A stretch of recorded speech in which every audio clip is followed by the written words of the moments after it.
തിരുവനന്തപുരത്ത് റെയിൽവേ പാത ഇരട്ടിപ്പിക്കൽ പ്രവൃത്തി നടക്കുന്ന ഇടങ്ങളിൽ നിന്ന് നിർമ്മാണ സാധനങ്ങൾ മോഷണം പോകുന്നത് പതിവാകുന്നു. അമരവിളയിൽ ഇതുവരെ 25 ലക്ഷത്തിലധികം രൂപയുടെ നിർമ്മാണ സാധനങ്ങളാണ് മോഷണം പോയെന്ന് പരാതി. റെയിൽവേയുടെ നിർമ്മാണ പ്രവൃത്തി തുടരുന്ന നെയ്യാറ്റിൻകര പാറശാല സൈറ്റുകളിൽ വ്യാപക മോഷണം നടക്കുന്നതായാണ് പരാതി. നിർമ്മാണത്തിനായി എത്തിച്ച ഉപകരണങ്ങളും മറ്റു വസ്തുക്കളുമാണ് മോഷ്ടിച്ചത്. പരശുവയ്ക്കൽ ഭാഗത്തുനിന്ന് ഇതുവരെ നഷ്ടമായത് 3 ടണ്ണിലധികം തൂക്കമുള്ള സ്റ്റീൽ കമ്പികളാണ്.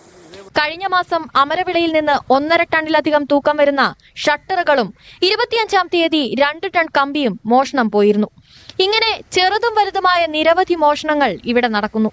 കരാറ് കമ്പനിയായ പൗലോസ് ജോർജ് റെയിൽവേ അധികൃതർക്കും നെയ്യാറ്റിൻകര പാറശാല പോലീസിലും പരാതി നൽകിയെങ്കിലും മോഷ്ടാക്കളെ കണ്ടെത്താനായില്ല. ഏകദേശം 3 ടൺ ഓളം സ്റ്റീലുകൾ ബാർ ബെൻഡ് ചെയ്ത് പണി തുടങ്ങാനായിട്ടിരുന്ന സ്റ്റീൽ മോഷണം പോയതായിട്ട് കാണുന്നു. ഞങ്ങൾ അടുത്തുള്ള ഒരു CC ഫുട്ടേജ് നോക്കുമ്പോൾ ഇത് തിങ്കളാഴ്ച വെളുപ്പാങ്കാലത്ത് 1:30 മണിയോടുകൂടി ഒരു ബൊലീറോ ബ്രാൻഡ് ന്യൂ ബൊലീറോയിൽ ഇത് എടുത്തുകൊണ്ട് പോയതായിട്ടാണ് നമുക്ക് കാണാൻ കഴിഞ്ഞത്. അതിൻ്റെ ഫുട്ടേജ് ഞങ്ങൾ പാറശാല പോലീസ് സ്റ്റേഷനിൽ പരാതിയോടുകൂടി കൊടുത്തിട്ടുണ്ട്.